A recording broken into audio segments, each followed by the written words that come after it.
Hey guys, welcome to my version of the ultimate tech living space. So I purchased this property earlier this year and I wanted to renovate it to have a very modern, cool place to just chill with friends and family, but at the same time to have a really awesome tech experience when you want to. Now I didn't really want it to look like a tech overload room. I wanted it to be very subtle so that you can't actually see most of the tech when you're just sitting around having a chat.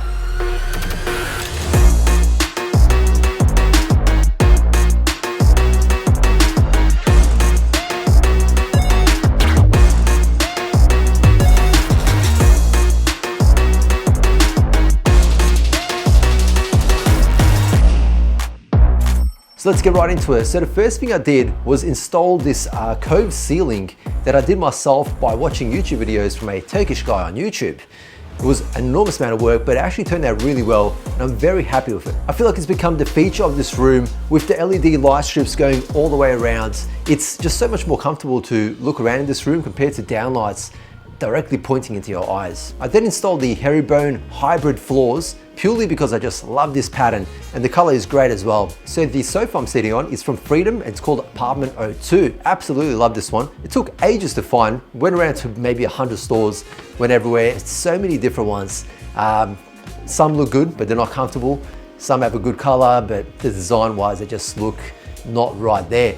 But this one just had it all, or at least for this room and the size of the room. I call this couch the conversation couch because I love the U-shaped couches. So when people come over and they sit around, you're all having a conversation and looking at each other. The rug is also from Freedom, and that really long TV unit isn't actually a TV unit. Well, first of all, I don't actually have a TV, but it's actually from Ikea and it's called the Eket drawers. And usually people just use them as drawers, but I thought, why not put 5 of them together and mount them on the wall? Yeah, I feel like these drawers are just the perfect shape and size that look really sleek and long on a wall. The main thing I love about these drawers compared to a usual TV cabinet, the usual TV cabinets have a door that opens. I really don't like that. I wanted push drawers, so when you push them in, they slide out. I just love drawers. Drawers make everything just easier to organize. I don't like cabinets, but this worked out really well and I think it looks really good. So I actually went on the Ikea website recently and I saw that they're actually using it as TV units now, which they didn't used to.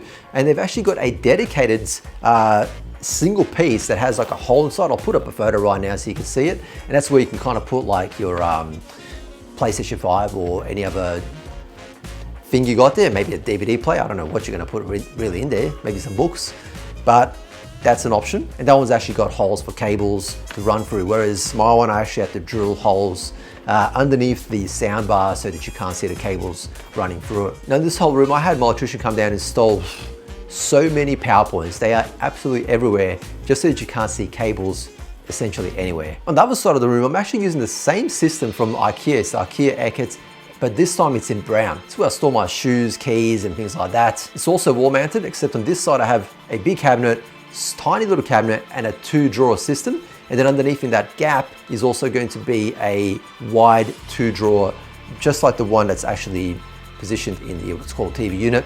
That's going to go over there once it comes in stock in brown, because it's really hard to get a hold of the brown ones at the moment. I think they only just came out a few months ago, and it's a very popular item.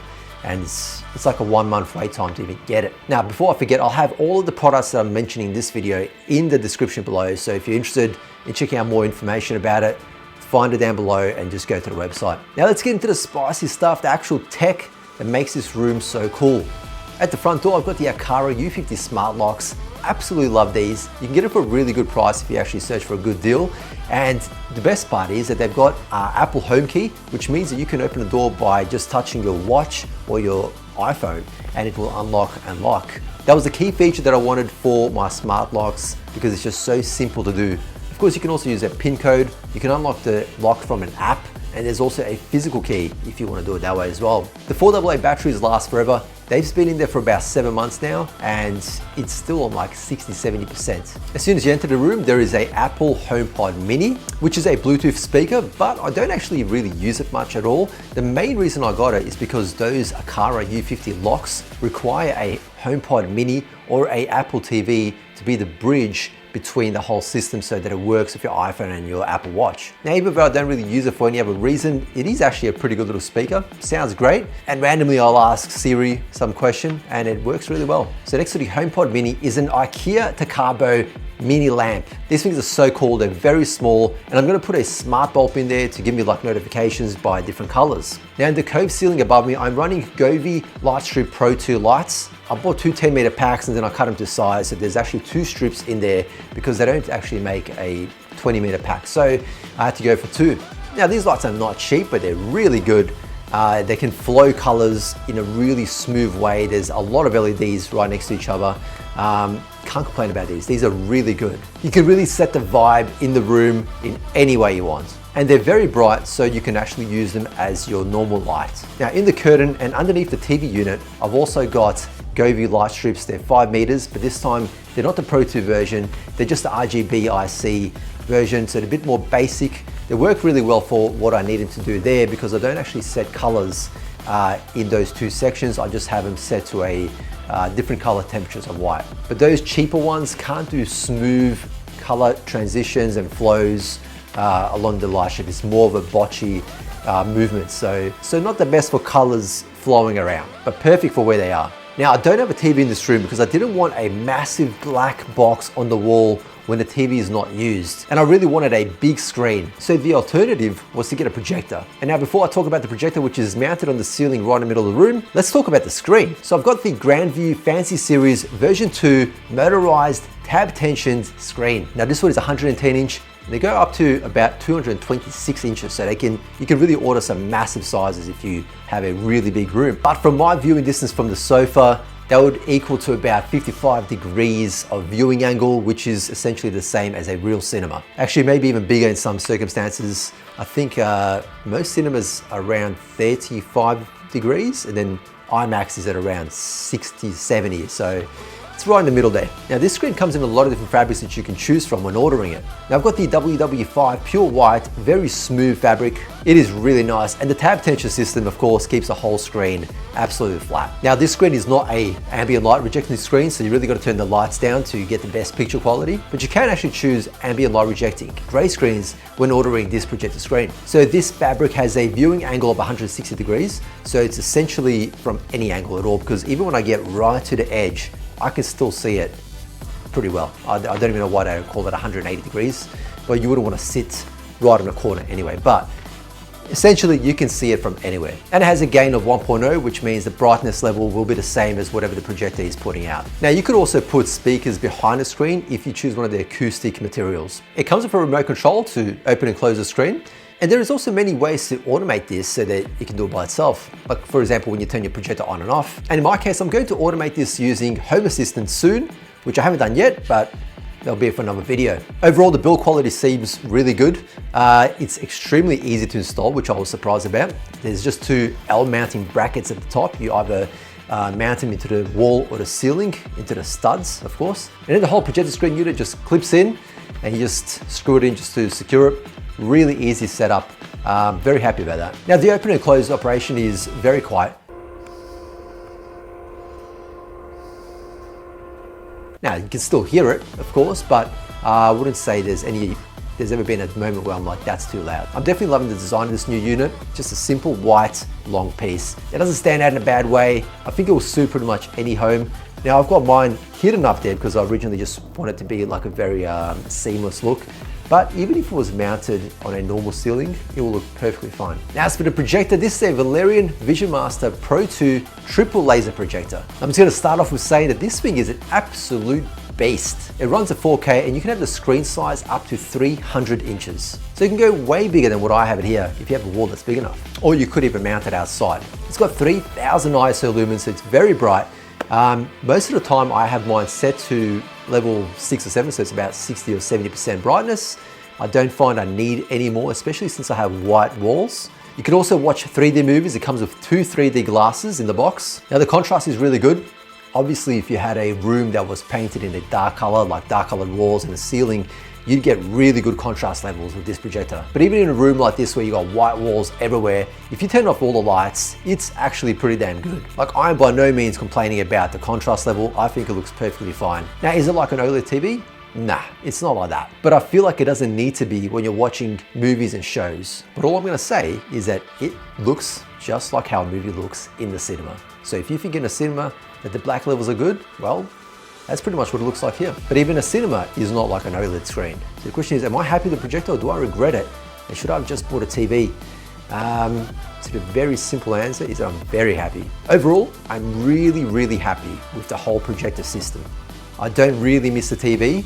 I absolutely love the way this looks. That thing is worth every single dollar. Now what comes in really useful when having a projector is having electric roller shutters in your house. And that's what I've got there. I've got it hooked up to Ikuu Zigbee switches. So I'm going to automate it all with Home Assistant once again. So once I turn on the projector, the roller shutters come down to a certain level depending on the time of the day. Now for the sound system, I've chosen the Samsung Q990D soundbar, rear speakers and sub. It's an 11.1.4 surround sound system. And for a long time now, this has kind of been the king of soundbars. Now it costs close to 2,000 Australian dollars and you can get it on a better price if you wait for like Black Friday sales and things like that.